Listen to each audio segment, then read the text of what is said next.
Valerie, I think I'll start and you'll just let people come in as they show up. So let me tell you what we're going to be doing. I'm, first of all, very happy to see you all. I'm going to read from my new novella and Oh, take questions. Basically, you guys can mute yourselves if you've got background noise when I'm reading, and then unmute yourselves when you want to talk. We'll do some question and answer that can be put in the chat. Valerie can help me with that. And then we're just going to shift gears very slightly. And what we're going to do at that point is I'm going to want to talk a little bit about questions or process that you might have about how to write a short novel, which is a dangerous and exhausting undertaking. But I do have a little sort of some mini lecture remarks about that in general, and also things will come from you all, I expect. So let me just start off as people are coming in. Why it took me 4 years to write this very skinny little book of about 120 pages, I don't know, but it was a very laborious process. It was written essentially during the COVID lockdown. That's when it was started. And it has in it a lot of things that relate to it. But because it took so long to write it, and I had some incredible help with that, the revision process brings us into the present. And so I'm kind of alarmed when I look at the beginning of it and I see that Myra, who starts off as a protagonist and ends up as an antagonist, that her date where she starts speaking to us is 2026. So time has moved on and we are essentially in the present. We start in Las Vegas, Nevada, and I'm just going to read the opening because it's what I wrote first, and then explain a little and go on from there. Myra's talking about her daughter, Tessa, who's a small child. She was still so little back then. She'd point and say, moon. If she said salt, she'd add pepper. Everything was in pairs. She liked that, including the two of us. She could say rain because I used to take her to one of the ruined fake places, the indoor arcade where it still rained from the painted ceiling 4 times an hour. There were no longer lights, so the sky didn't darken before the storm, but it still rained faithfully on the quarter hour. We'd sit for a long time, looking at the white clouds painted motionless on the false sky. They looked real, sometimes more real than the actual sky, which burned week after week without precipitation. Of course, Vegas was always dry. It was the desert, after all. I'd lived there my whole life and I was used to it, the way my bare feet had cracks in the soles, the way my hair never curled. But this was even drier than that. The electrical grid was constantly stressed. The AC and the lights would go out, then come back on, and I couldn't help wondering if the day would come when nothing would light up again. The Colorado River was dry, the reservoirs so low that every little town or ranch or ancient ruin it had drowned was now exposed again to sunlight. My mother used to say, someday we'll turn on a water faucet and sand will pour out. She was dead before that seemed like a real possibility, before I realized she hadn't been exaggerating. We were going to have to go. I knew that. I was just putting it off. There was still plenty to eat, and I'd stored up, and the Looters Union had hundreds of stalls at the market. It would be years before we starved. But that wasn't a plan. The strip was eerie. Sometimes it was lit up but half empty. More frighteningly, sometimes it was dark. I never expected to see stars above Vegas, and now I saw them shining brightly and seemingly close at hand through the dry atmosphere. People had stopped visiting, even stopped gambling.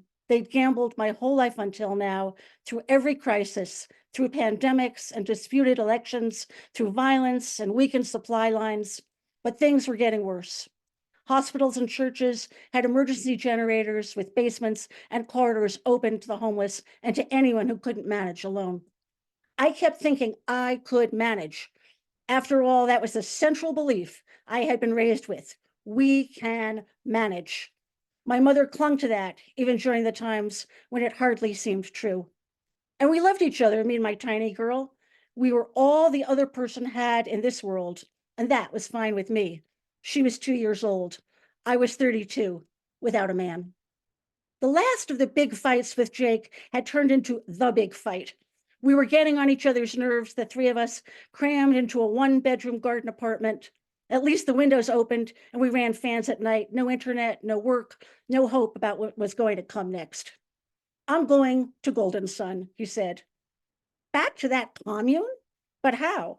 It's 1,000 miles east of Vegas. Is there gas? Can a car possibly? He glared at me. You think things are going to get better? The tyrant has banned elections. He's president for life. Don't you think they're building concentration camps? And besides, it's only about 700 miles. He drove me crazy with comments like that, always reminding me that he had been a math teacher. Maybe it will get better. I can manage, I said. Oh, come off it, Myra. Things are a disaster. Maybe, I repeated. I couldn't really disagree with him, but then again, I didn't want to agree.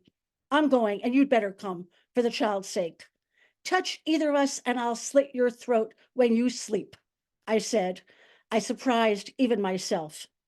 This wasn't the way I usually talked, but of course, it was a lot like my mother. She died when I was 20, but that was not the last of her. Usually, she slept inside me, exhausted and washed up, but now she was awake, almost sober, and ready to fight. Myra, he said softly, we used to be friends. We used to be lovers. I care about you. I love the girl. She's mine too. I'll kill you, I said. So he left. Months passed in the desert without rain. No summer monsoon, no winter storms. People were strange wherever I went, either rude or furtive. They crashed into me on the sidewalk and didn't apologize. It was as if no one knew where they were going. I held Tessa's hand tightly, but I was nervous all the time. I began to see that Jake was right.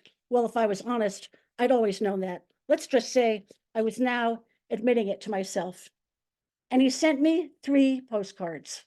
The US mail was still delivered a few times a week. Mine was mostly just junk and bills, but suddenly there were postcards. The image was the same on each one. Welcome to Las Vegas, emblazoned in neon yellow on a scene that was now in the past. The skyline of the city lit up and blazing against the dark. The first said, at night, I met a man on one of the east forks of the Little Colorado on a pebble wash. We wrestled till dawn, and I hurt my leg and have a bad limp. The second said, Golden is as we left it, quarrelsome and too many cats. The old crew is mostly still here, and the food is good as always, even the kale. The third said, Myra, you and the child better come. I'm black, you're white. I'm a man, you're a woman. We don't have to be together. Bring the child. I'm hearing rumors. It's less than a 3-day hitchhike. P.S. Put on some lipstick and bring your knife. And so they go.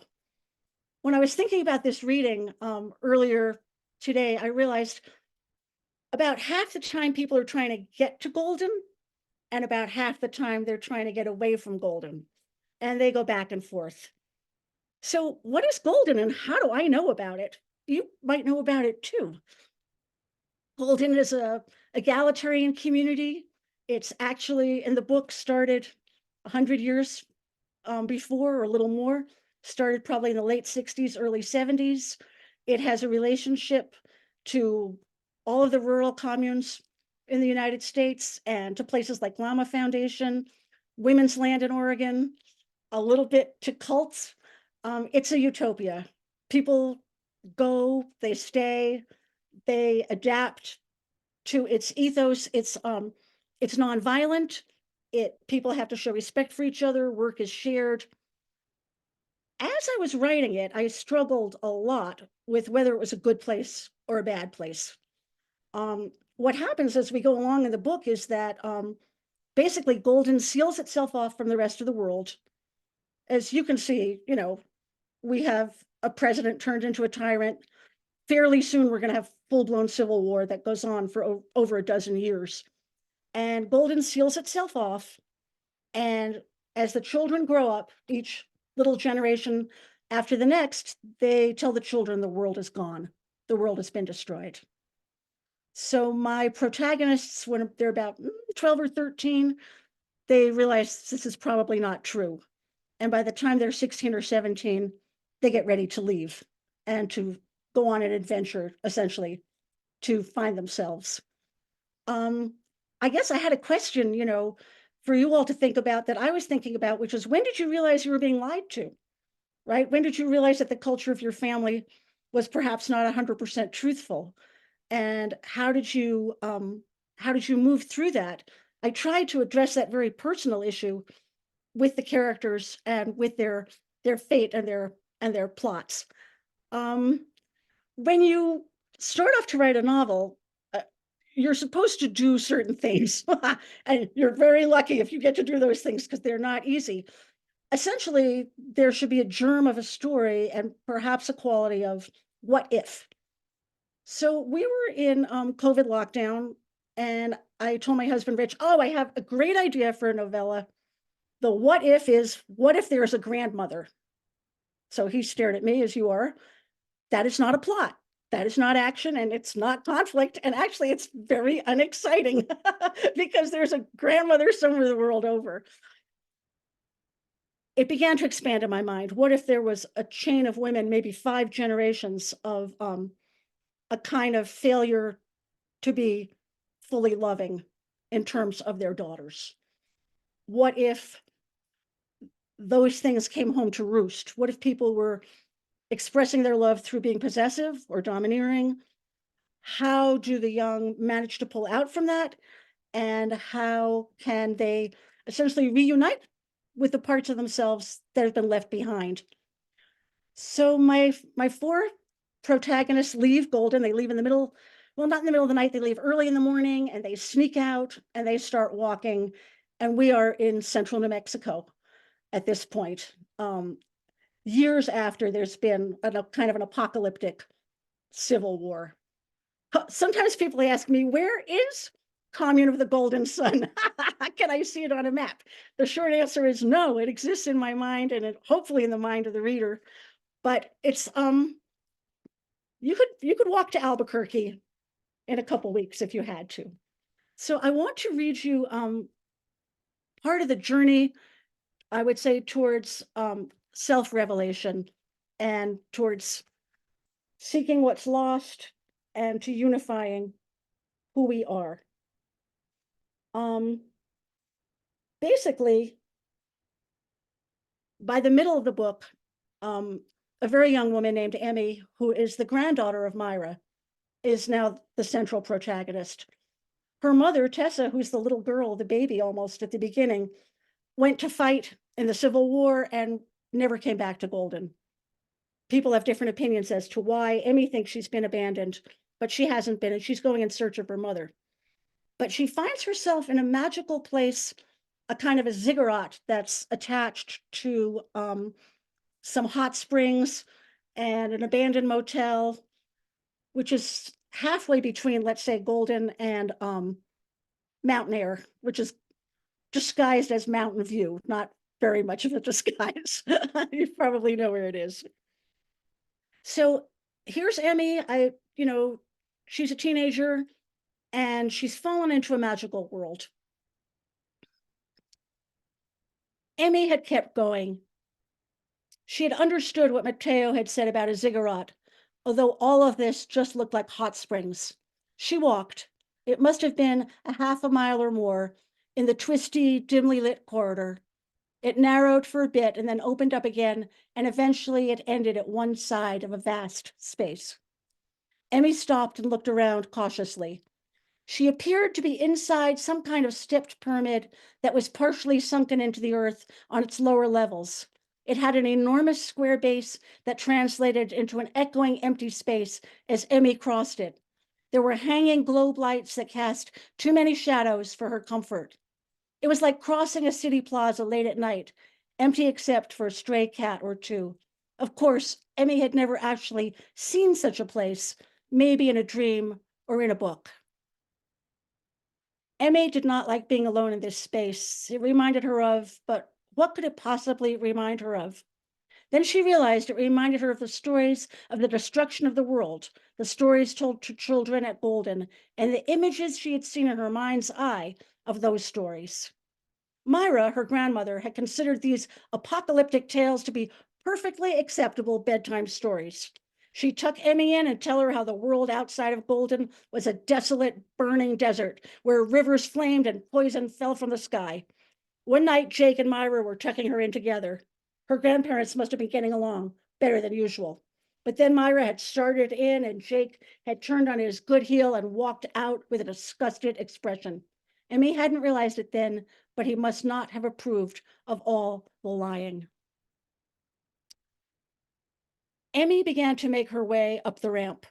The incline wasn't bad, and her legs were tough after days of walking, but she did not go quickly. She was afraid, and with no one else to observe her, she could admit it freely. She started to feel dizzy and a little sick. She came to a small door on the left-hand side of the ramp. The doorknob was painted red. Emmy opened it. Inside a room, it was snowing, and a large raven sat on a silver tree, cocked an eye at her and cawed. "Emmy." "That's me," she said. "Good," said the raven, and then, "Go find your mother." "But where is she?" Emmy asked, and then the raven was gone. After that, things began to happen fast. There were dozens of doors, and Emmy started opening them but not entering the rooms. One was full of blown-up balloons. There'd been a few at Golden, all white, all floating upwards. The next room opened to a space that was cold and pitch black. Emmy shut that door fast. But the next few rooms seemed meant for her, personally, even if she couldn't quite read the message. Behind a door painted with a pleasant scene of a farm, Emmy saw a woman washing dishes at an old sink. The woman looked faded if still young. She'd once been fair-haired, but now all the color was washed out of her. She wore a dress with front snaps. She was looking out the open window. Some very pretty red roses were in full bloom. Emmy could smell their sweetness, but the woman did not smile. "Hi," Emmy said. "Emmy, come to me. I'm your mother," the woman said. "No, you're not," Emmy said. She shut the door, but somehow felt wistful. Then behind a door painted shiny black, Emmy saw another woman sitting at a kitchen table playing solitaire. The woman looked tired and rubbed her back a few times as if it ached. She was wearing jeans that were too tight for her plump figure and a silky purple shirt with a gaudy design. She placed the Queen of Spades on the King of Hearts. She looked up right at Emmy and gave her a wink. "Are you my grandmother?" Emmy asked. "Maybe yes, maybe no." "How is Myra?" the woman asked. "Myra is a bitch," Emmy answered. The woman laughed low in her throat. "That is true, and you must be Emmy." "Maybe yes and maybe no." Emmy turned and shut the door as she walked on. Emmy opened the neighboring door. A tall black woman had her back to the door. She was painting on an easel. The picture showed a woman in an African-looking caftan of bright colors. Her head was elegantly wrapped in a scarf with the same pattern. Emmy wanted to say hello, but she didn't want to interrupt the painter. She stood watching, and then the woman turned to her and smiled. "Travel safely," the woman said. So Emmy waved and moved on. At the next door, Emmy hesitated, then turned the knob of turquoise stone. There, a woman was bending over a room in a dimly lit, over a bed in a dimly lit room. There was a figure beneath the covers, slight and thin. The woman straightened up and turned to look at Emmy. It was Myra. Emmy slammed the door shut, heart pounding. She stood outside the door, stricken. Was that really Myra? Of course it couldn't be. Myra was still at Golden. And who was the person so still beneath the blankets? It had looked to be a girl. If Emmy was honest, it had looked to be Emmy herself, lying in the bed. "Enough of this fucking shit," Emmy said out loud. Behind each door, there was yet another mother, but none of them was Tessa, the only one that Emmy wanted. Above her, clouds and crows swirled, although she seemed no closer to the ceiling. There was one more door. It had a good feeling, pale green with big pink flowers. She opened it, tumbled forward, fell through empty space, and landed gently on a sleeping bag at the meeting place by Blue Arrow. So that is the most, I would say, magical or fantastical part of the novella. And I will tell you something that I'm aware of, which is that this place, the Zigurat, it's been following me for many, many years. It appears in a lot of my previous novels under different names. In Black Rainbow, it's called Babylon. and it's kind of a happening in the 60s on the Lower East Side. And in Shadow on the Minotaur, it's in Brooklyn, and it's a rave where there's a bathroom, a women's bathroom that's a lot larger than anything else in that place. I mean, where you once you go in, all kinds of things can happen.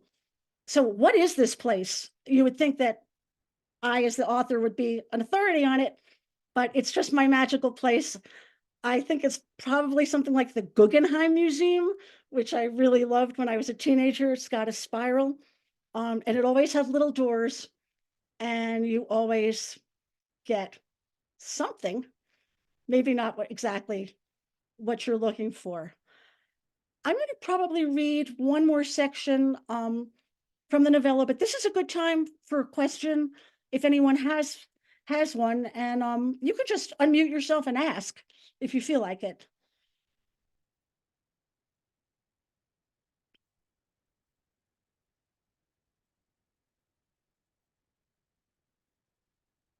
Okay, I'll go. Thanks, Liz. What you got? So you talk about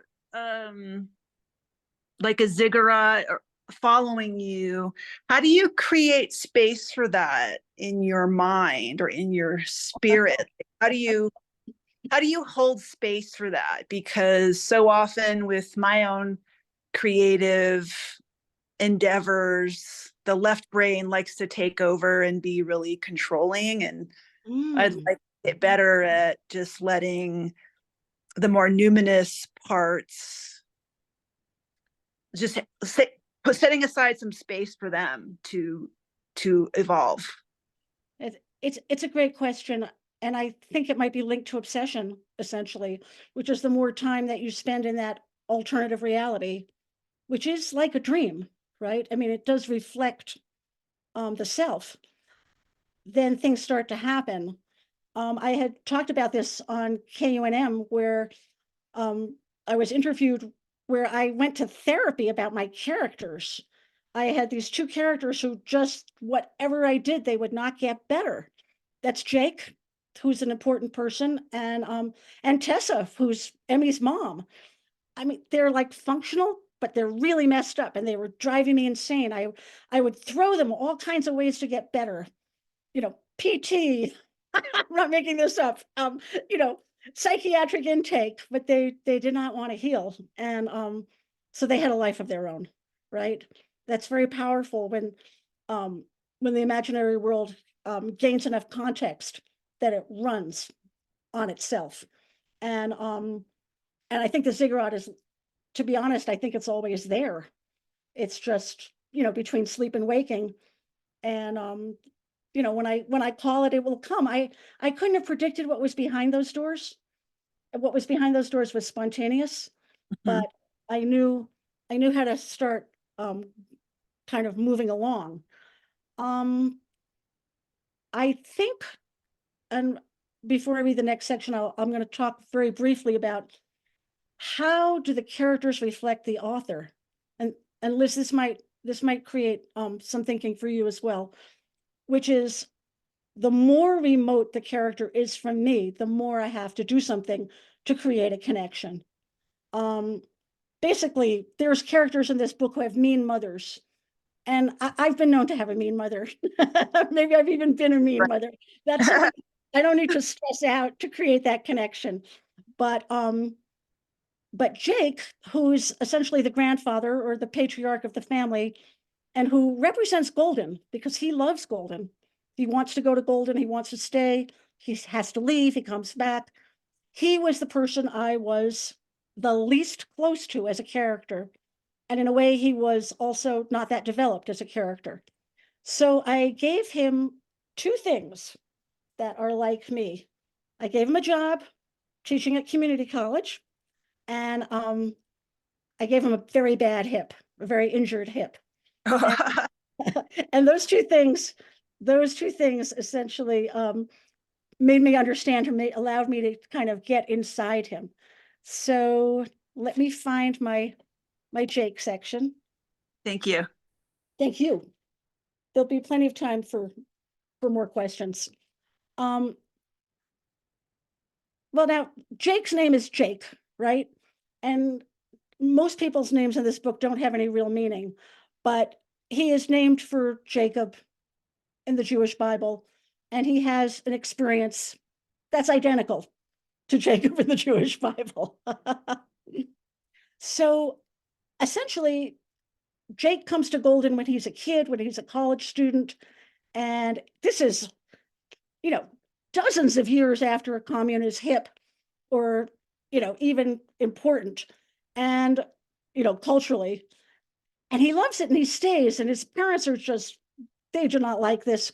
They kind of deprogram him and they tell him he needs to go to graduate school, and he kind of caves and he leaves. Okay. But he's an idealist. And this is what happens to him. Jake still loved Golden, the memory of it, but now he loved teaching math. He couldn't really explain it. From the outside, it looked like a grind, particularly the grading, but up close, it was dynamic. He'd look at their faces that first day of class. The students' expressions ranged from indifference to terror. No one was there by choice. Algebra was simply a requirement for a nursing degree, microchip engineering, even culinary arts. But then he experienced the rush of seeing some people truly get it. Almost everyone replaced their paralyzing fear with a bit of curiosity, a bit of desire to at least understand. And then the semester was over and the cycle began again. And there was Myra, a competent student, pretty, a bit mean. She was sarcastic, flirtatious, and absent-minded, as if she couldn't focus on another person for very long. Once class ended, she got an A-. They started dating, liking and hating each other from day to day. How they could have produced Tessa, so lovely and tough, so sincere and driven, was a mystery to both of them. Then the world seemed to be ending, a failed election with a tyrant refusing to resign, food shortages, armed gangs, no more workable cell towers. It became obvious to Jake that he needed to go back to Golden. His folks were dead. There was nothing to stop him, except Myra waving a knife so he wouldn't snatch Tessa as if he was capable of something like that. And I'll just break this to say I am not a math teacher, but I have friends who are math teachers, and people fear writing as much as they fear math. So that's my little homage to SFCC as a utopian place. So Jake decides to go back east to central New Mexico. He'd fumed as he'd driven east. Did Myra really think so poorly of him? Then he'd gotten distracted by how ominous the highway seemed. First, he saw abandoned cars on the shoulder. They looked old and rusty. Had they always been there? Then far ahead, he saw flares and flashing lights. It looked like a barricade. A line of traffic was forming. He veered off at the next exit and went south. He'd shun Pike after that. He was set up for camping, and one night he pitched his tent near the Pebbly Wash on a fork of the Little Colorado. He lit a small fire, warmed up dinner, and sat content. Then he saw a man, a dark figure, walking towards him. "Hey, good evening," Jake said.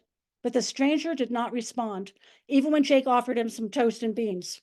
The stranger was naked to the waist. He grabbed Jake in an opening wrestler's hold.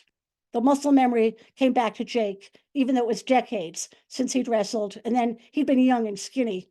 The stranger was about Jake's height, and although he was a good wrestler, for some mysterious reason, Jake could hold his own. They wrestled all night until the first light of dawn. "At least tell me your name," Jake said. It was like a one-night stand. It didn't seem right to share that kind of intimacy without knowing the other person's name. "Your name is Jake," said the stranger, and he put a hand on Jake's femur and dislocated his left hip. Then he turned and walked away. Once the angel had left, Jake broke camp and limped to the car. The pain was close to unbearable. He took a dozen Advil and 2 edibles. He managed to drive. Thank God it wasn't a standard. He didn't have to use his injured leg. He found the ER in the next small Arizona town. There was no wait that early in the morning. They popped the joint back in, gave him more serious painkillers, and said he needed physical therapy, a lot of it, if it didn't heal properly, maybe surgery. He just kept driving until he reached Golden. Of course, the stranger was an angel. What else could he be? A hallucination didn't put out your hip. Jake's parents weren't very religious, but he'd been to church many times with his grandmother. He understood certain things, like calculus, and didn't understand others, like the appearance of an angel of God. However, he was far from arrogant and could accept what he could never explain. So he is a very likable person who comes to the forefront as the story continues. So that's the amount that I'm going to read, and I'm happy to talk, you know, or take questions that, and you can put them in the chat if you feel like it, if you don't feel like, asking. But again, questions that relate to this, and then we'll move the discussion into something a little broader about short novels in general. I have a question. Yes. When you first start reading from your book, Myra is addressing someone as you, but then Jake is referred to as the third person. I had assumed that was Jake, but apparently it's not. Yes. How shall I say this? This novel is overbuilt in terms of its point of views. It was I'll blame it on being locked down. It was a raucous circle of and circus of competing points of views. It started off with Myra talking, right? And she's the only person who talks. And their sections are divided. It goes into the third person. Soon after Myra stops talking, she holds the space. It's kind of like an extended monologue. After that, everything is in the third person. It was hard to do. I wouldn't do it again on purpose. It was sloppy on some level, but I was committed to it. Myra was just like such a driving force that I needed her to talk for a while and get me basically to golden. After that, we go into people's heads. It's omniscient, and we do get to hear people talk about themselves and explain themselves and all of that. But yes, you know how sometimes you'll see something complicated with a power saw and the YouTube will say, don't try this at home. Well, this was kind of like something complicated with a power saw. I don't know if I would try it again, but thank you for noticing. Is she talking then to the reader? Is Yes. that what? Ah, Yeah. okay, that makes sense. She's talking to the reader, and in a way to herself. Because she's as do we all, right? Valerie, do you want to look in chat? Can you look in chat? Sure, we have several questions. From Rachel Sagan, why a short novel instead of short stories? How are they different? Is that something you want to answer now, or do you want to talk about that later? I'll answer it now, but it does tie into later. Thank you. Well, just from that last question, in a way, it is a little bit like connected short stories, right? Point of view changes, setting changes, but with Golden Sun, I wanted a very strong through line in terms of plot, psychological realism, and resolution. I wanted everybody in their own way to be going through something that was the same, to feel an alienation from themselves, an alienation from people that they should love, and for them, each of them in their own way, mostly women, to try to work that out. So it's not a novel because it has no subplot. There's no action other than our little band, whoever they are, as they move along. But it's a really good question, because I think almost a novella and a long short story they're really, kissing cousins. They're pretty close.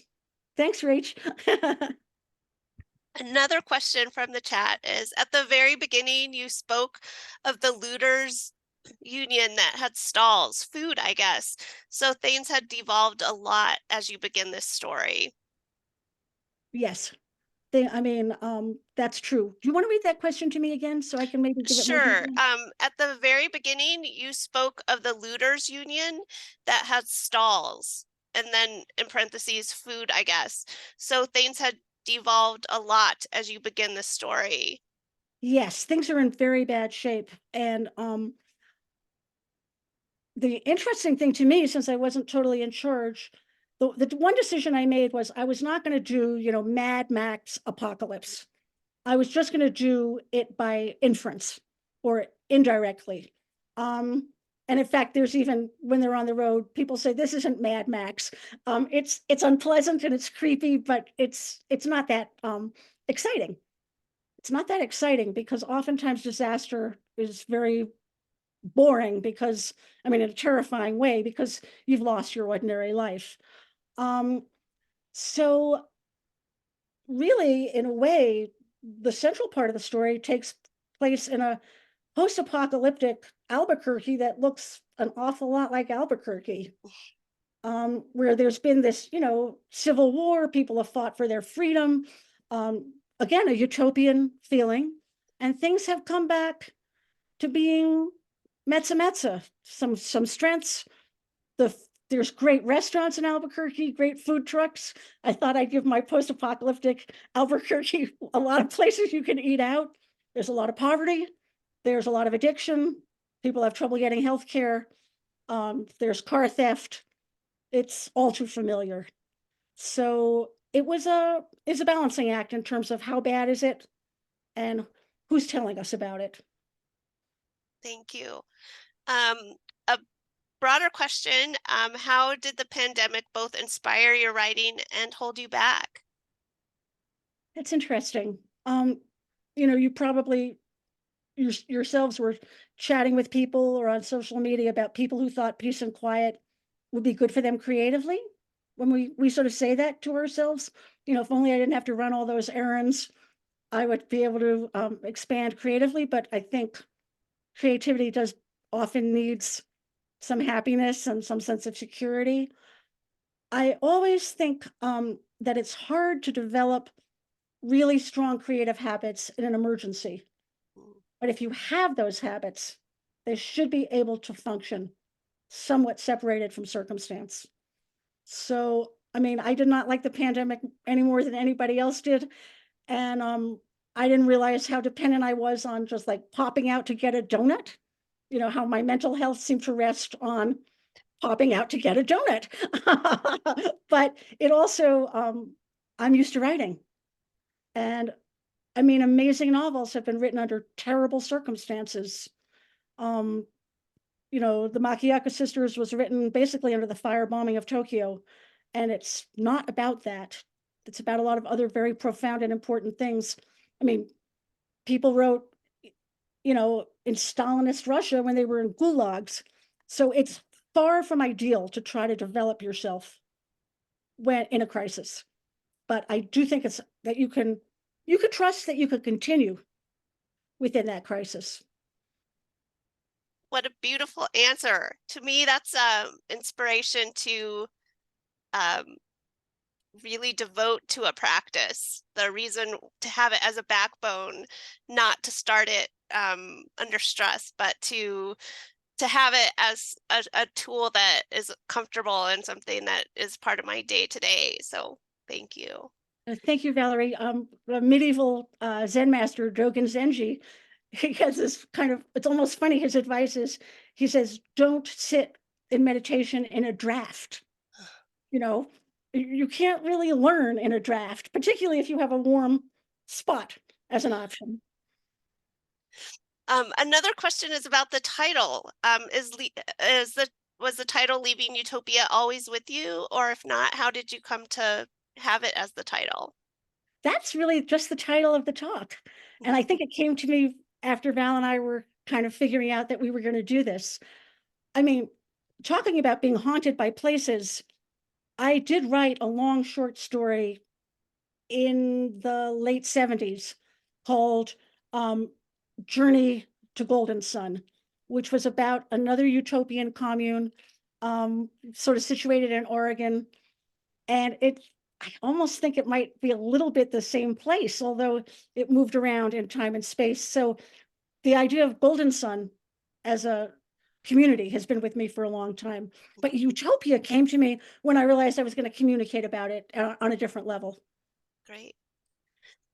And another question here. I hear some allegorical elements in your reading. Were you focusing on your novel as an allegory? Were you also thinking about your work as a cautionary tale for our present day? Oh, that's such a sort of symbolic question. Thank you. I would say actually not hugely, but I mean, I've read speculative fiction since I was 13. And there was certainly the renaissance of feminist speculative fiction. And it's really one of my absolutely favorite things to read. And by its nature, it tends to have both exactly what you said, both allegory, this is like that, and caution. We're headed for disaster. I don't know about you all, but when the year turned over for 1984, it was like, I was like, oh no, it's 1984. But it may be that it's sort of always 1984, and that that conditions can be very destructive within a society, even if they're not dominating that society. So yes, it comes, it is, I'm not sure that I'm bossy enough for it to be a cautionary tale. It just came out of my own fear. And related to that, there's a question. The story doesn't seem that far from today's reality. Can you talk about how you or your muse chose to position the story between current reality and a far out world? Yeah, I mean, that goes back to the allegory. I mean, in a way, sort of the history of storytelling, oftentimes fairy tales will talk about things that people don't want to talk about directly. We tell these hair-raising stories to our children, and it doesn't seem to do them any harm. Why is that? I mean, Goldilocks jumps out the window and runs away from the three bears. I mean, am I trying to tell my granddaughter to not go into the bear's house? Now, in northern New Mexico, that might be slightly cautionary, but the world over, it's not that likely. It speaks to our emotion, to the universal qualities of the unconscious mind. It's essentially acknowledging dark things. And I think that supernatural tales, the Gothic horror stories, even the stories that you tell to try to scare your younger siblings, if you're me, sorry about that, or stories you would tell, you know, sitting around a campfire or parked in a scary parking lot to try to frighten the people around you. These are expressive emotionally. They're telling you, I think, or reminding you of what you already know. So I would say tyranny, plague, um, civil war, those are things that were already troubling me without them being very exact. So, you know what it's really, it really is like, you have like a weird day and something strange happens and you go to bed and then you have a weird dream and you think, wow, this is a really unpleasant 24 hours I'm having here, because the dream is in a way trying to process the day. And it might not be one-to-one correlation, but it has the same essence or feeling as the day has. So I think the novel is like a dream. It has the same essence or feeling that quote reality has. Very nice explanation there.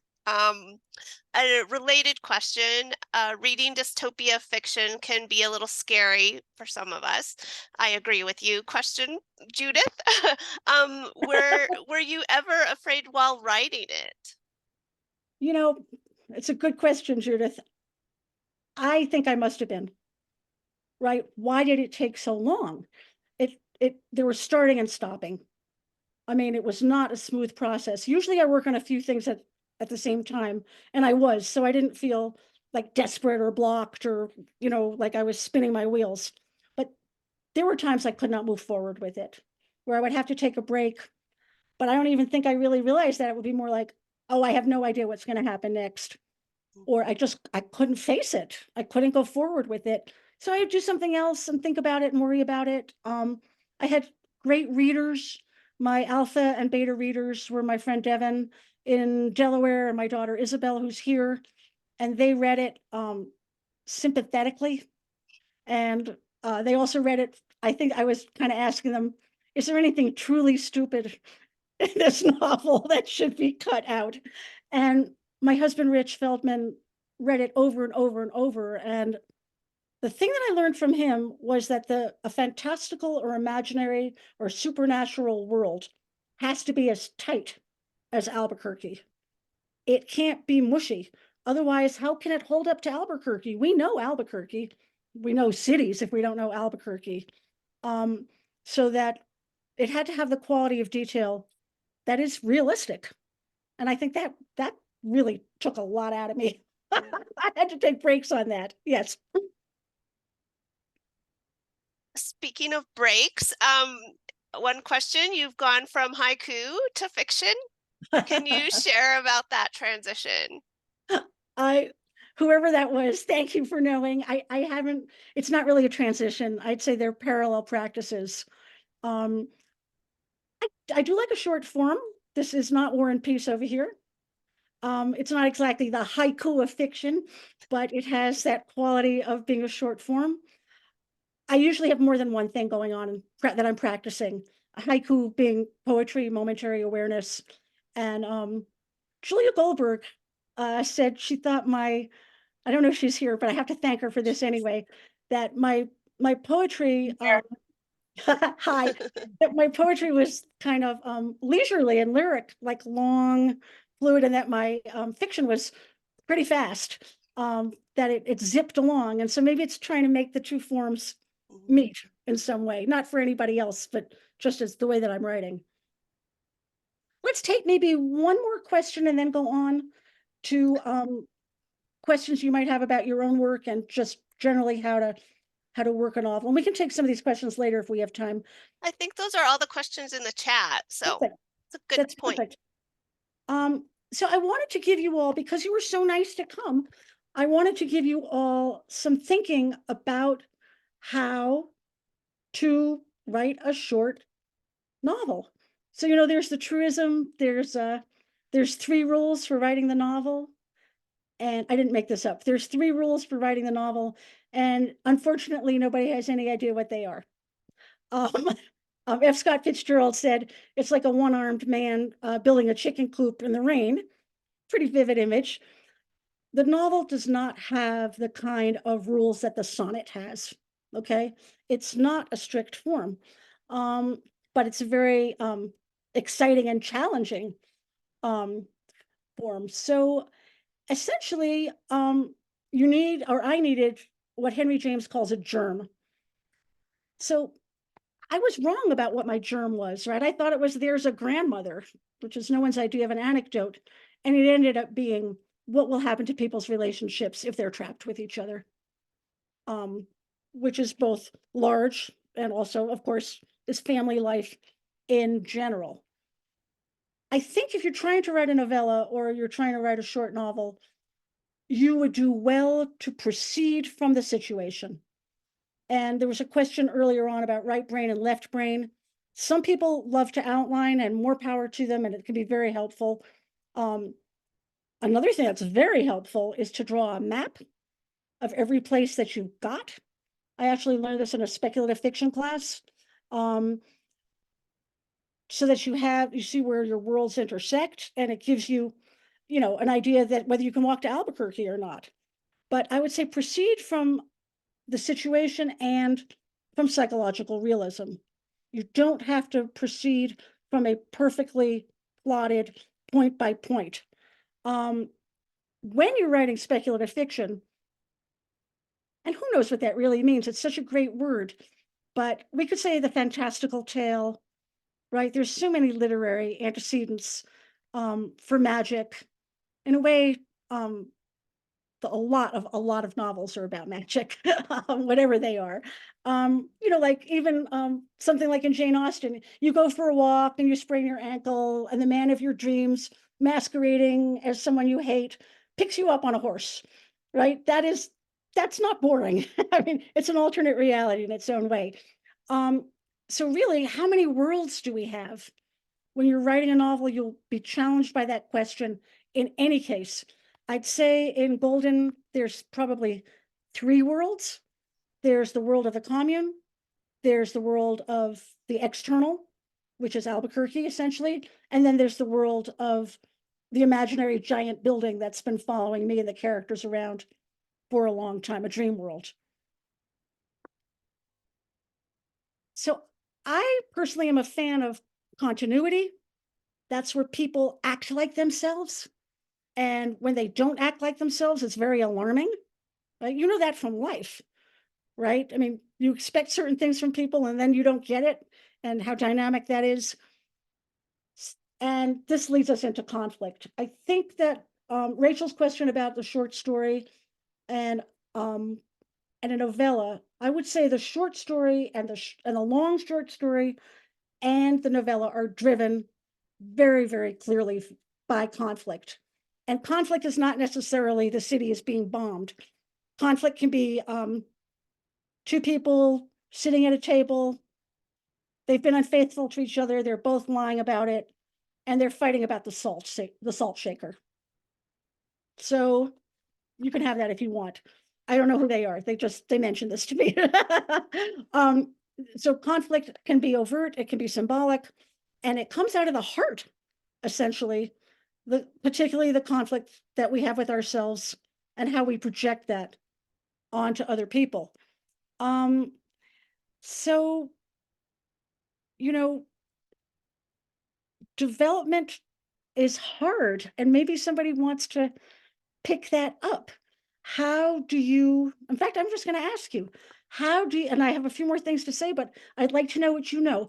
Does anybody have an idea? How do you develop a little piece of gossip, something overheard, a vibe, a grandmother, a vision? How do you develop it into something that is a short novel?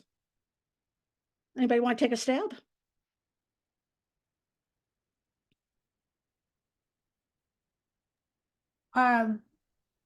Maybe please. from, I gather just from what you've said, is you take that small piece and you build a world around that, is what I would guess. I think that's a pretty great way to go. I mean, it's sort of like you know what it's like? It's like a mollusk when it outgrows its shell, right? Or it increases the shell through the layers of calcium that create, a beautiful moon shell or something like that, or a snail. You're essentially building the world as the characters expand. I'm just going to elaborate on what you said, but I think that makes a lot of sense. You need to drive from within the characters. Is there anybody here who does not like their characters? And can you say why?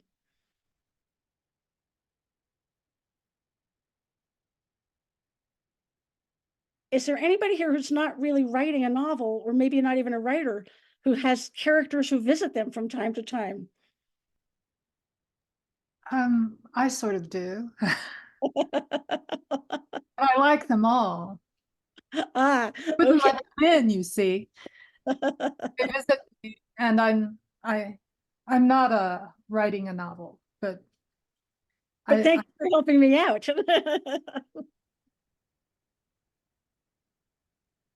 I have something. Yeah, please. So I find I have the strongest reaction to characters or people that come in my life that remind me of rejected parts of myself. Mhm, yeah. And so learning for me, it's just this constant thing of learning how to, okay, why did I have this reaction? Everyone talks about triggers nowadays, but that's such a great word to describe, okay, like why do I hate this person? Is it because of something that they did to me, or something that they remind me of in myself that I need to integrate somehow? I think that's a very strong thing to say, and very important, because and actually, maybe before we conclude, I'll end with the main thesis of this, which was about trying to unify the rejected parts of the self. I think that's something that's very important to us personally, and also very important to us artistically, whether you're a painter or an installation artist or a sculptor or a choreographer, is we can never, I don't know, I want to ask Marietta this, but I'm not and you don't have to answer if you don't want to, but I'm not sure we ever come completely from a whole place, because as human beings, we're fragmented. But I think that we're trying to come from more of a whole place in terms of creation. Marietta, do you want to add to that, or you should unmute? There we go. Hi. Hi. I'm thinking about that.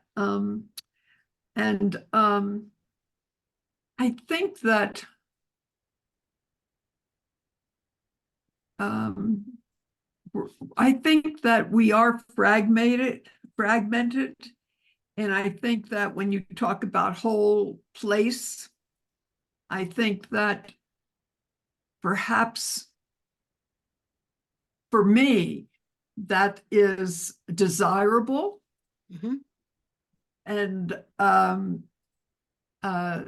I think that that's what I would prefer. And I try to take some of the fragmentation and bring it down to some kind of essence where I can feel the wholeness of it. That's very helpful, and thanks for responding. It's just I saw you pop up, and I thought if there's a visual artist who can explain something, Right. Well, it applies to both the visual art and the poetry, you know, Exactly. just trying to. Exactly. Yeah. Since you're also a writer, I figured you'd have, some fluency with that. And I don't, want to turn it into a thing, but, as we know from history and from following authors we love, a person can be a wonderful artist and a very mean person, right? And that Yes. does not surprise me, because for me, I'm not disappointed. For me, I think that being the artist is the aspiration, that the person has simply fallen short, and that we can't always be at that level. Laurie, I see that you posted in the chat. Do you want to say aloud what you about photographs or photography? Hmm. Or I can probably pull it up. Actually, Val, can you tell me what Laurie Toomer said in the chat?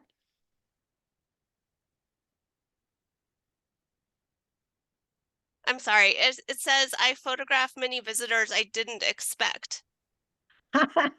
Laura, you're going to have to, if you want to unmute and just extend that thought a little bit for us, can you?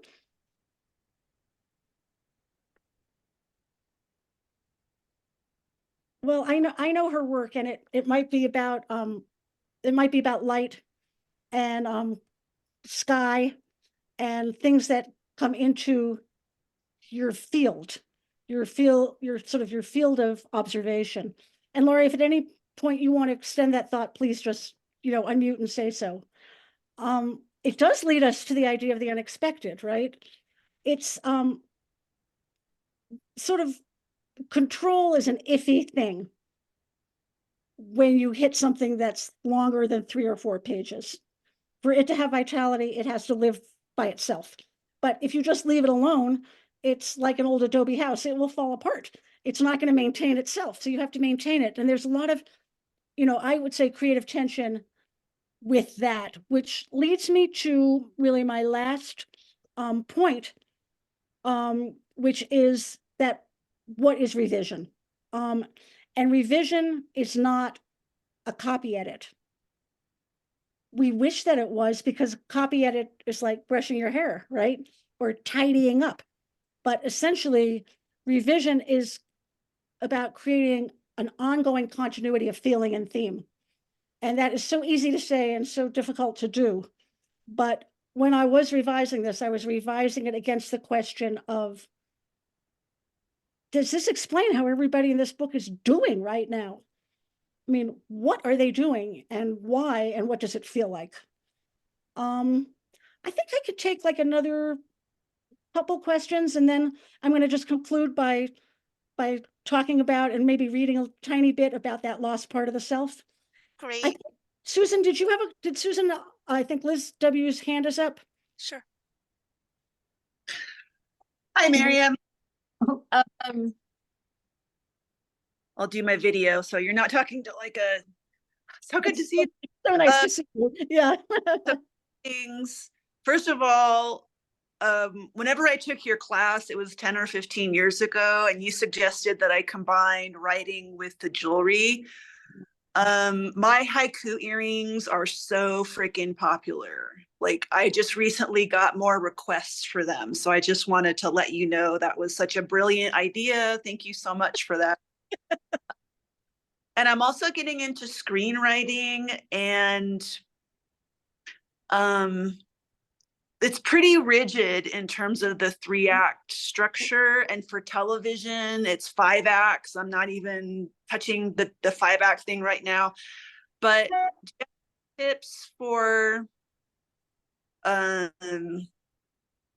allowing, I guess, that even though it's such a strict kind of rigid structure, for allowing that feel like spontaneity and the characters to I guess evolve or not evolve or whatever, to keep it just interesting within that structure. Right. It's the tightest structure there is. And, a short novel, has 3 rules and nobody knows what they are. And the same cannot be said about screenwriting. I think, and you were a haiku poet, still are. I mean, you're going to have a lot of ebb and flow, right, between the technical skill of the form and the inspiration of the form, which the inspiration could simply be the ability to hang in with the thematic material. And Okay. so I would, here's the one thing, here's really my best tip, which is, we're alone on this earth. Alone we're born, alone we die. That is not true, because we have literature that other people have written. And so I would say, when you're working on a large project, it's good to have your deities around you, your demigods, Okay. and your fairy sprites. And that can be whatever writer inspires you. I mean, I'm fairly mystical about this. I think if you ask them to come and keep you company, you will definitely get help from the tradition of writing. So Susan Nalder, did you have a question about what is utopia? What is anti-utopia? Did I understand that? Well, as you know, what I'm curious about is what is utopia and what is not utopia in your mind with respect to these people, and what are the values that are being devolved? I can definitely speak to that. The values of the Commune of the Golden Sun come from intentional communities in the United States in the late 60s, early 70s. That would be, they're egalitarian, which, in terms of early feminism, was not that common of an ideal. Yeah. Adults don't dominate children. There's no violence. You don't yell, you don't hit people, you don't tell them what to do. And as Jake says in his postcard, the food is good. It could be agrarian. That's a very American vision of a utopia. Probably you got some cows scattered on the hillside. You certainly do in Golden. In Golden, everybody's got their own space, their own room, and nature has complied by giving us a lovely warm spring, which is not that usual in central New Mexico.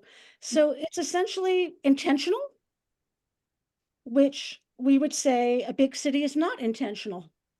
And a big city has different zones where people who are very different from each other coexist, which is a kind of idealistic, although we don't really credit it that way. I've been interested because I've known many people who came out of back to the land movement, communal movement, and what do they end up doing for the rest of their lives?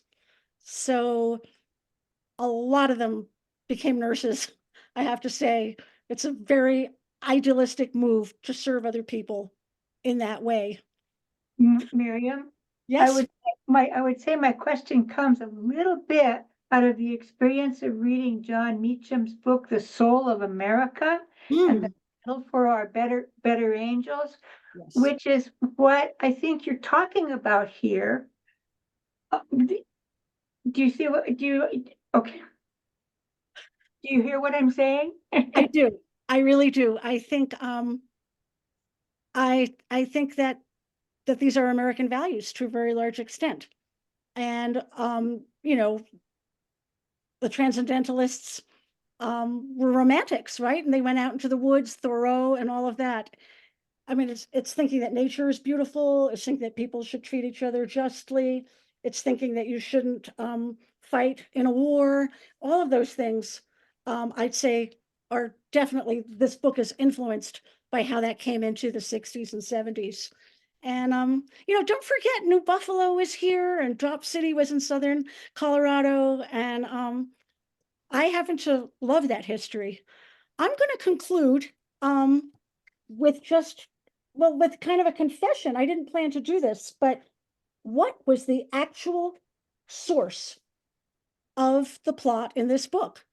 And I'm just going to read it and tell it to you so that you have it. It opens with this. This is the prelude. It's called The Old Tale. Once upon a time long ago in ancient China, there were two children, a boy and a girl, who were inseparable. They played together all day long and loved each other. Once they overheard their mothers remarking on this and thought that the mothers had said they were betrothed. And Emmy and her boyfriend Mateo had fallen in love as small children. But when they grew up, the young woman, whose name was Chen, was engaged by her family to an older wealthy man.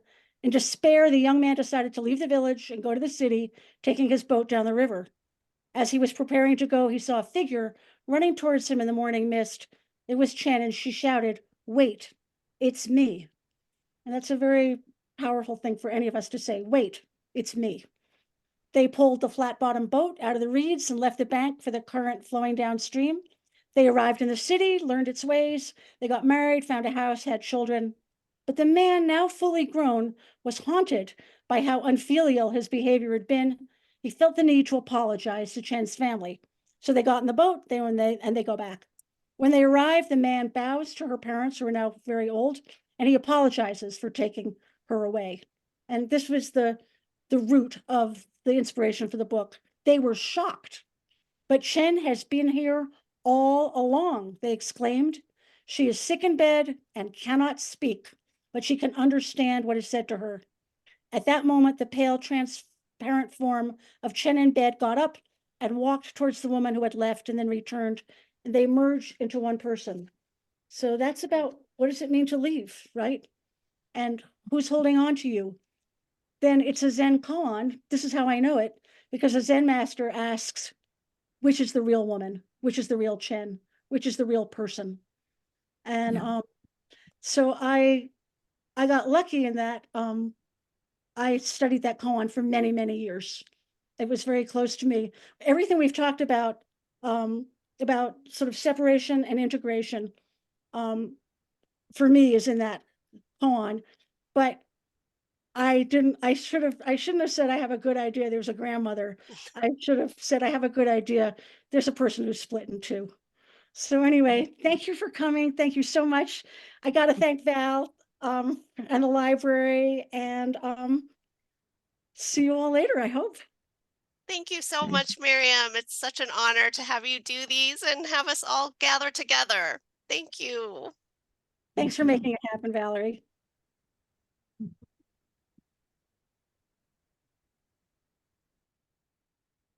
Thank you, Miriam. It was wonderful. All Thanks so much for coming. right. Bye-bye. Bye-bye. Bye.